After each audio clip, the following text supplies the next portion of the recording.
Bismillahirrahmanirrahim. Assalamualaikum warahmatullahi wabarakatuh.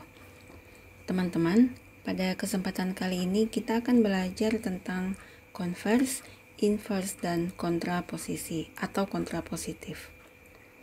Nah, jadi kita berangkat dari sebuah implikasi ya. Nah, jadi kalau kita punya jika P maka Q, ini adalah merupakan implikasi, maka kita bisa menurunkan ya beberapa pernyataan yang berhubungan dengan implikasi jika P maka Q tersebut ya. Yang pertama adalah converse. Nah, jadi untuk converse ini ya, itu cukup dibalik teman-teman ya. Jadi kalau implikasi itu kita punya jika P maka Q, maka converse-nya ya jika Q maka P, seperti itu. Nah, kemudian yang kedua adalah inverse. Nah, jadi inverse dari jika P maka Q itu adalah ya yang depan ini kita beri negasi, yang belakang juga kita beri negasi ya. Jadi inverse dari jika P maka Q adalah ya jika tidak P maka tidak Q, seperti itu. Nah, kemudian yang terakhir kontraposisi atau kontrapositif ya dari P maka Q itu adalah ya sudahlah kita balik, kita negasikan ya. Jadi Q ini semula di belakang menjadi ke depan ya, yaitu negasi Q. Maka yang depan ini letakkan ke belakang, dinegasikan. Oke ya, jadi kontraposisi dari jika P maka Q adalah jika tidak Q maka tidak P, seperti itu ya. Baik, nah sekarang kita lihat ada 3 contoh ya. Jadi masing-masing ini kita disuruh menentukan converse, inverse, dan kontraposisinya. Baik, yang pertama, jika X positif maka X kuadrat positif. Nah, ini sebagai P adalah X positif, kemudian Q adalah X kuadrat positif.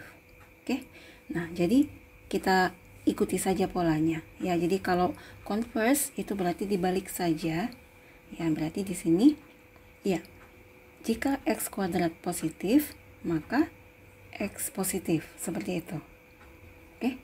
Kemudian inverse-nya, ya, jadi kita tahu ya, inverse dari jika P maka Q adalah tidak P, maka tidak Q, ya, berarti di sini jika X tidak positif, maka X kuadrat tidak positif, seperti itu.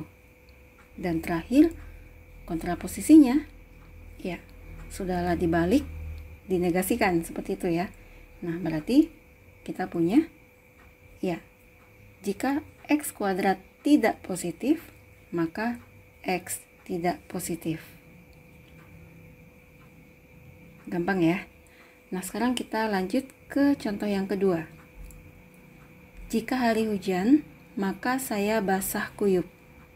Nah, di sini sebagai P itu adalah hari hujan. Sebagai Q adalah ya, saya basah kuyup. Nah, sehingga converse-nya adalah ya, jika Q maka P ya, yaitu jika saya basah kuyup, maka hari hujan. Oke. Kemudian inverse-nya ya, apa? Berarti inverse-nya ya, jika tidak P maka tidak Q. Ya, di sini jika hari tidak hujan, maka saya tidak basah kuyup.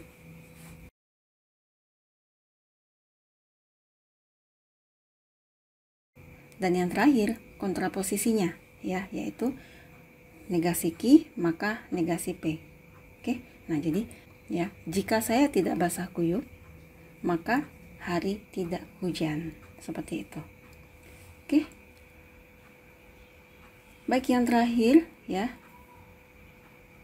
X sama dengan 3, maka X bilangan bulat ganjil ya. Di sini P-nya adalah X sama dengan 3 ya. Q-nya adalah X bilangan bulat ganjil. Sehingga converse-nya adalah ya, kita balik ya. Jadi jika X bilangan bulat ganjil, maka X sama dengan 3. Nah, sementara itu inverse-nya ya, jika X tidak sama dengan 3, maka X bukan bilangan bulat ganjil.